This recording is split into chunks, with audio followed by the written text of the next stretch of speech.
अब है type 1, 20% of a number is 30, find the number.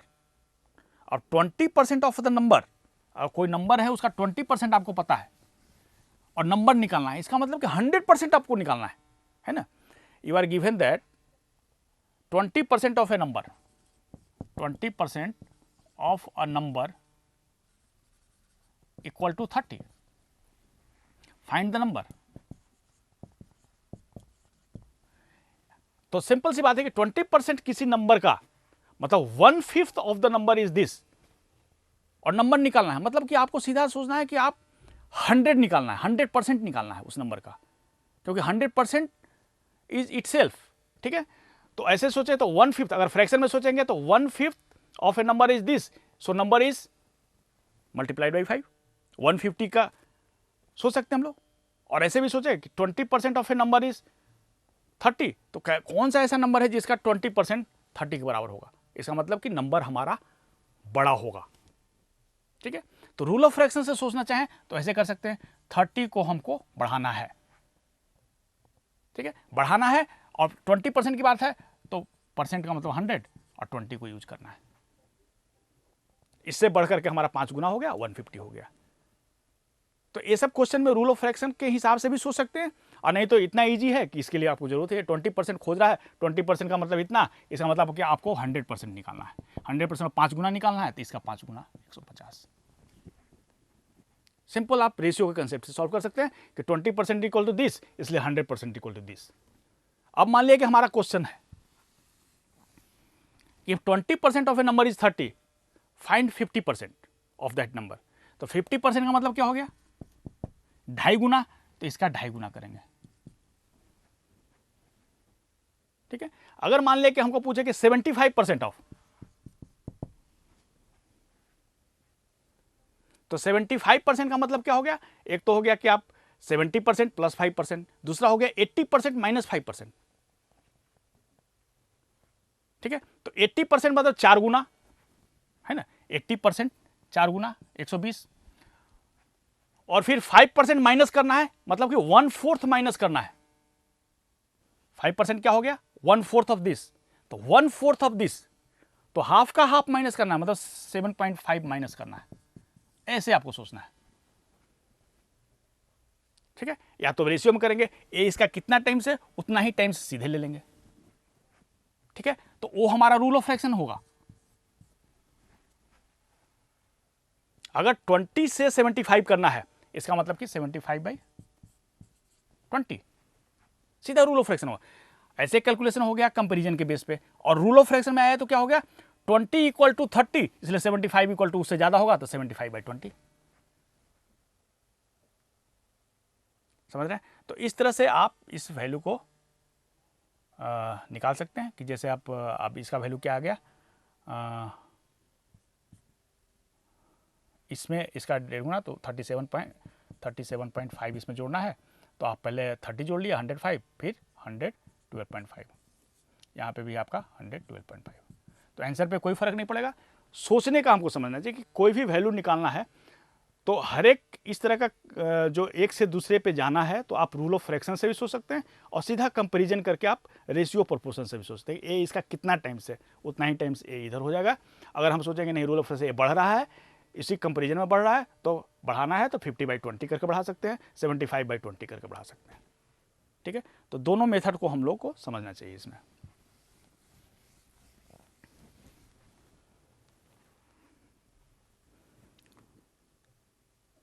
Type 2, 2 numbers are 30% and 40% of a third number, है ना। 30% and 40% of third number, भाई एक third number है उसका एक 30% है, एक 40% है, तो आप थर्ड नंबर को कुछ भी मान सकते हैं, 100 मान सकते हैं। तो एक 30 हो गया, एक 40 हो गया। अब बोल रहा है then first number is what percent of second, तो सीधा अगर मान ले कि हमने थर्ड नंबर को कुछ भी माना था, है ना, 100 माना था, तो क्या हो गया, 30 divided by 40, 30 is what percent of 40 का मतलब यही हो गया। ठीक है, तो किसी थर्ड नंबर का है तो थर्ड नंबर को कुछ ही मान सकते हैं, एक्स मान सकते हैं, 1 मान सकते हैं, 100 मान सकते हैं, 1000 मान सकते हैं, लेकिन हमारा कैलकुलेशन के हिसाब से हमको कोई भी इजी वैल्यू मानना चाहिए। कि अगर यहाँ पे बोला जा रहा है कि two numbers are 30% and 40% of third number, तो आप 1 ही मानो उसको, है ना, 1 ही मानो, तो 1 का 30% या 10 मानो तो 10 का 30% और 10 का 40%, उस हिसाब से आप कंपेयर कर सकते हो। चूंकि दोनों वैल्यू सेम है, दोनों थर्ड नंबर हम दोनों के लिए सेम है, तो आप 3/4 मल्टीप्लाई बाई 100 भी सोच सकते हो 30/40 की जगह पे, ठीक है। अब आ जाओ टाइप थर्ड पे। Two numbers are 30% and 40% more than a third number. तो मोर देन है मतलब अगर आप एक थर्ड नंबर को 100 मानते हो तो 130 एंड 140 हो गया, है ना, 30% मोर 40% मोर।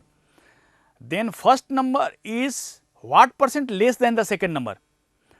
तो अगर 130 और 140 है तो लेस कितना हो गया 10, 140 माइनस 130। कंपेरिजन कैसे करना है, सेकेंड नंबर से, सेकेंड नंबर है 140, मतलब 10 इज व्हाट परसेंट ऑफ 140, बस ऐसे सोचना है आपको, ठीक है। तो समझ लीजिए कि अगर 30% है तो सीधा का सीधा 100 का 30% 30, अगर 30% मोर है तो 1, ठीक है।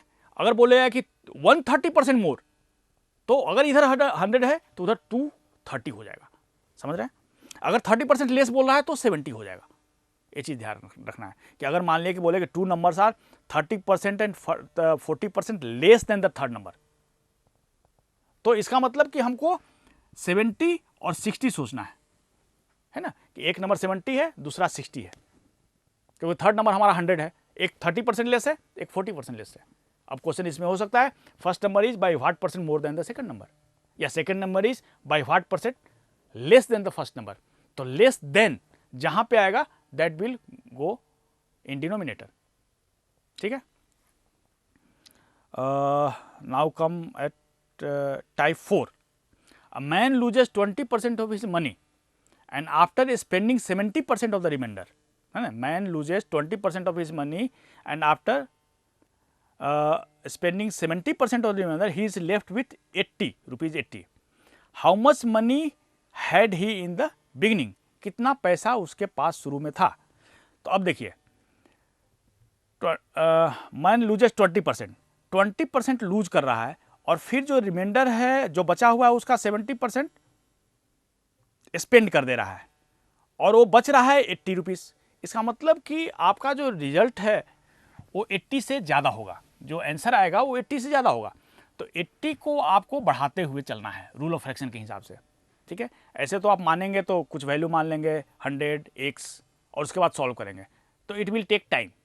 आप सोचिए जहाँ भी रिमाइंडर की बात चल रही है तो आप जो रिजल्ट जो फाइनल जो बच रहा है उसको आप बढ़ाते हुए आंसर पे जा सकते हैं, है ना, बाय रूल ऑफ फ्रैक्शन। तो यहाँ पे जैसे फर्स्ट केस में क्या है कि लूजेस 20%, तो लूज करने का मतलब क्या है कि 100 से उसका लूज होकर के 80 हो गया। 20% लूज करने का मतलब कि 100 था अब 80 हो गया, है ना। Now using 180 you have to increase this value, ठीक है। और 100 और 80 को यूज करके इसको बढ़ाना है, तो आप इसको क्या करेंगे 100/80। फिर 70% ऑफ द रिमाइंडर, है ना, आफ्टर स्पेंडिंग, स्पेंड कर रहा है 70%, मतलब बचा आप 30%, ठीक है। तो 30% बचने का मतलब क्या है, 100 था तो 30 ही बचा उसके पास, तो 30 और 100 को यूज करके फिर से आपको इसको बढ़ाना है, तो 100/30, ठीक है।